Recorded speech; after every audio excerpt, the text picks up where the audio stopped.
Hello सबको। आज की वीडियो में हम बात करेंगे जो दिल्ली सल्तनत की एडमिनिस्ट्रेशन और आर्किटेक्चर के बारे में।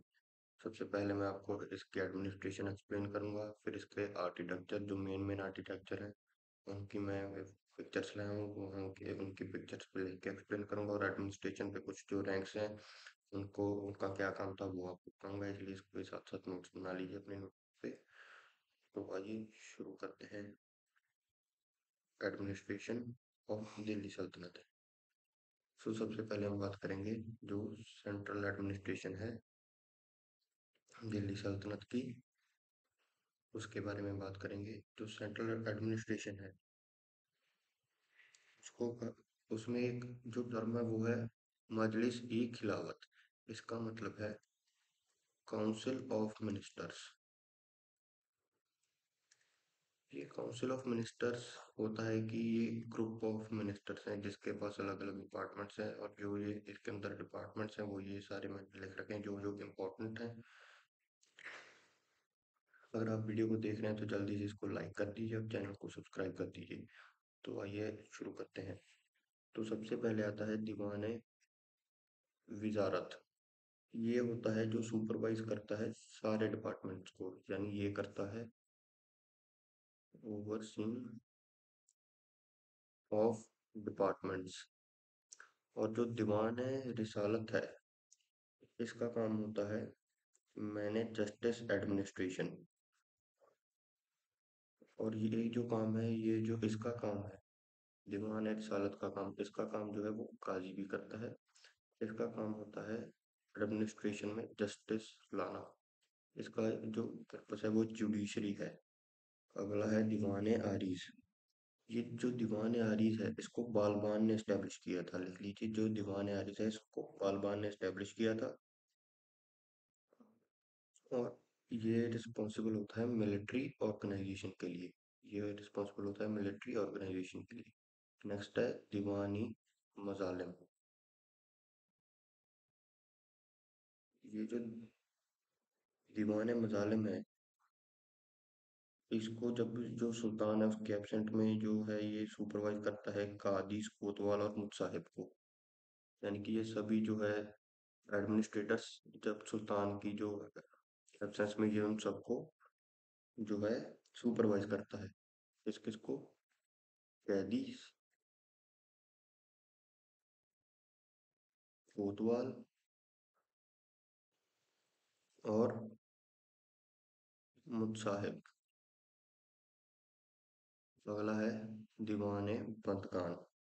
तो जो दीवान बंदगान है ये जो है ये डिपार्टमेंट है स्लेव्स का, यानी कि जो इसका मिनिस्टर है वो जो गुलाम है उन सबको मैनेज करेगा। और जो दीवान इश्तियाक है वो जो है ये पेंशन अफेयर्स, यानी कि जो ऑफिशियल्स वापस हट, यानी कि जो जिनकी उम्र हो गई या किसी वजह से उन्होंने अब वो दिल्ली सल्तनत के साथ काम नहीं करते, और उनको जो पेंशन्स मिलती हैं अपने बुढ़ापे के लिए वो पेंशन्स दीवान इश्तियाक जो है वो हैंडल करता है। और अगला है दीवान खैरात। ये दीवान खैरात है जो है ये इसको फिरोज शाह तुगलक ने शुरू किया था। याद रखिएगा, दीवान खैरत इसको शुरू किया था फिरोज शाह तुगलक। और दीवान खैरत का काम होता है जैसे इसके नाम से पता लगता है खैरात। अगर आपको जो खैरात का मतलब होता है जब कोई आपके घर के बाहर कोई मांगने आता है, आपके जो बड़े बुजुर्ग हैं आपके तो घर में अगर दादा दादी जी हैं तो वो कहते हैं अरे उसको खैरात डाल दो। खैरात होता है चैरिटी। और आगे है दीवान मुश्ताक खर्च। इसको अलाउद्दीन खिलजी ने बनाया था, और ये इन्वेस्टिगेट करते थे रिवेन्यू अफेयर्स। ये इन्वेस्टिगेट करते थे रिवेन्यू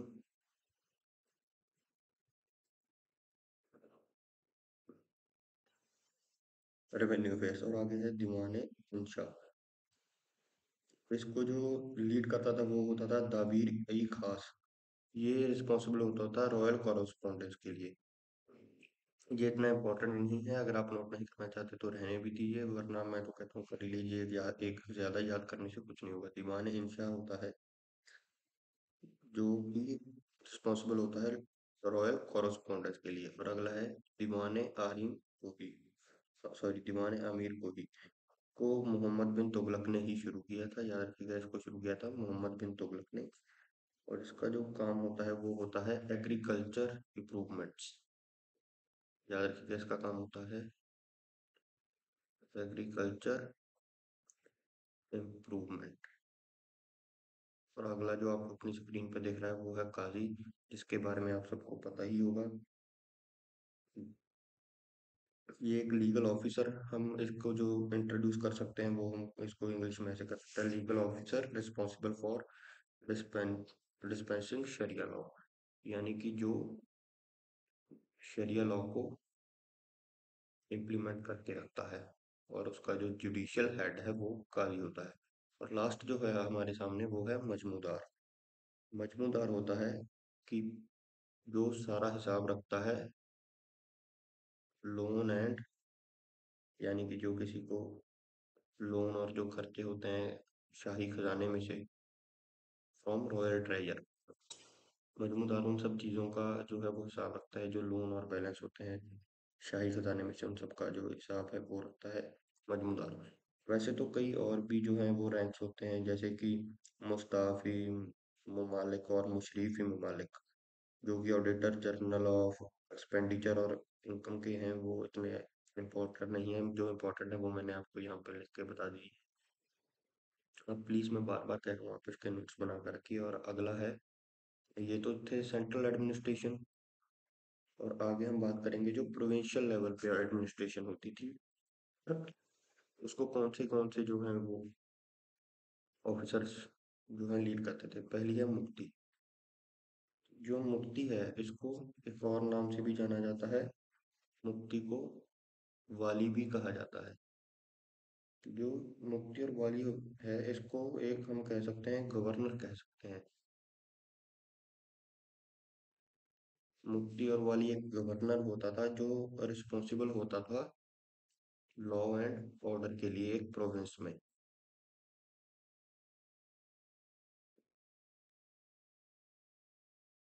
और इसका काम सिर्फ यही नहीं, लॉ एंड ऑर्डर, ये रेवेन्यू भी कलेक्ट करते थे, टैक्स भी कलेक्ट करते थे।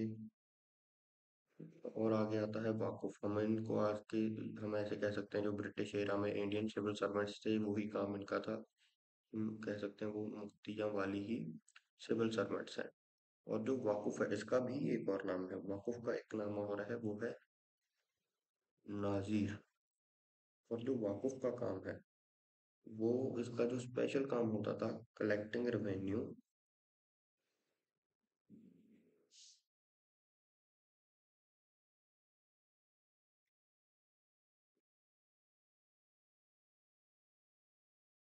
इसका काम होता है कलेक्टिंग रेवेन्यू। और लास्ट जो है वो है साहिब दीवान। इसका कोई और नाम नहीं है, घबराइए मत। साहिब दीवान जो है इसका काम होता है, ये मेंटेन करता है फाइनेंशियल अकाउंट्स। ये जो है मैंने मेंटेन करता है फाइनेंशियल अकाउंट्स ऑफ जो कि एक प्रोविंस का जो भी एक इनकम है, यानी कि टैक्स फाइन और सब कुछ, और उसका जो एक्सपेंडिचर है। साहिब दीवान का ये काम होता है, ये फाइनेंशियल स्टेटमेंट्स जो है वो मेंटेन करके रखता है इनकम और एक्सपेंडिचर के। वक़्फ़ और नाज़िम का काम है रेवेन्यू कलेक्ट करना, वाली और मुफ्ती का काम है जो लॉ एंड ऑर्डर है उसको इम्प्लीमेंट करके रखना। और अभी मैं आपको एक जो है वो ज़रा-सा उसके बारे में भी बता देता हूँ, जो कि एक खाली शीट पर वो मैं PPT में नहीं लाया, वो इतना ज़्यादा इम्पोर्टेंट नहीं है, वो है टेरिटोरियल एडमिनिस्ट्रेशन। जो टेरिटोरियल एडमिनिस्ट्रेशन है, जो उस समय एम्पायर्स होते थे वो डिवाइडेड होते थे अलग-अलग पार्ट्स में।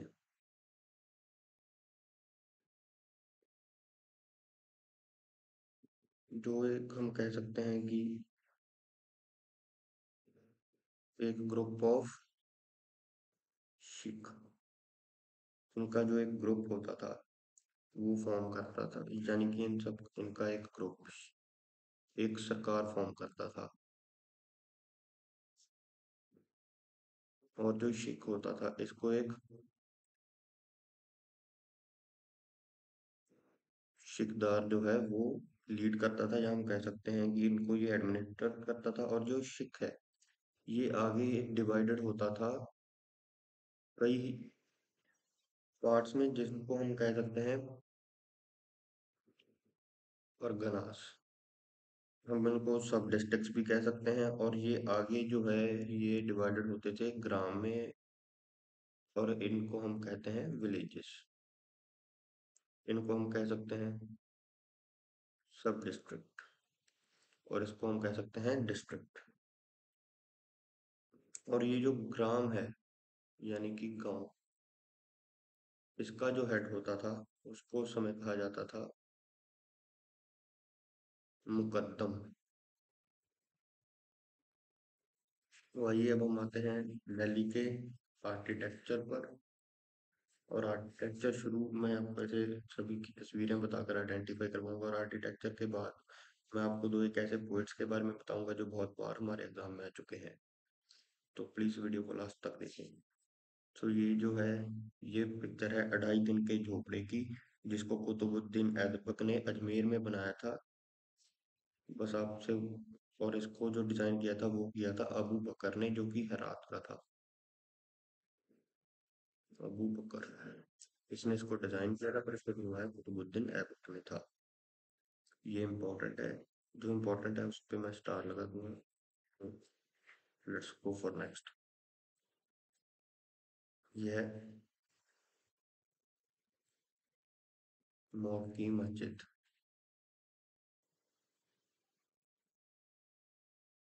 इसको बनवाया था मियाँ भोलिया ने 1505 में, जब सिकंदर लोदी का राज था।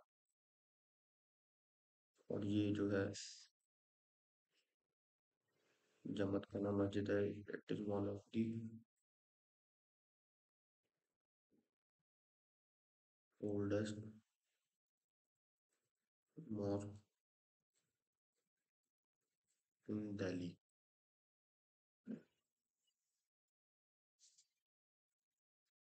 अब ये जो है इसका ये इम्पोर्टेंट है, इसका नाम है फवाद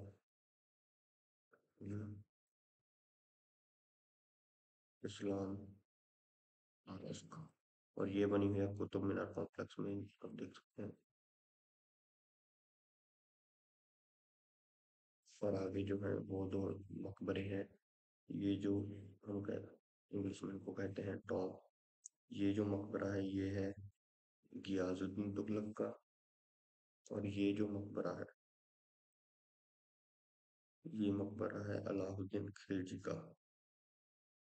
और ये जो मकबरा है ये भी लोकेटेड है कुतुब मीनार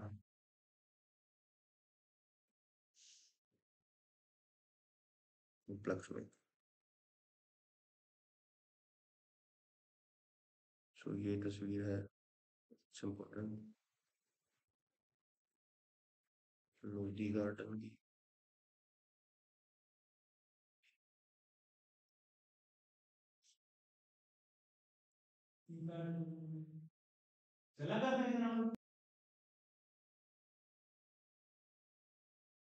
जो है वर्ल्ड फेमस जामा मस्जिद। फिर ये भी इम्पोर्टेंट है, दिल्ली आर्किटेक्चर में ये जो जामा मस्जिद है इसको बनाया था शाहजहां ने 17वीं सेंचुरी में। याद रखिए, याद रखना, इसको बनाया था शाहजहां ने 17वीं सेंचुरी में। और इसको कहा जाता है मस्जिद ई जहान नुमा। इसको क्या कहा जाता है मस्जिद ई जहान नुमा। और ये नाम इसका आया था क्योंकि इसको शाहजहां ने बनाया था, और अगला जो है वो है हौस खास कॉम्प्लेक्स। और याद रखिएगा ये बहुत ही ज़्यादा एक historic site, important historic site है, जो बनाई गई थी अलाउद्दीन खिलजी के रीजन के दौरान। और इसका नाम है हौस खास कॉम्प्लेक्स।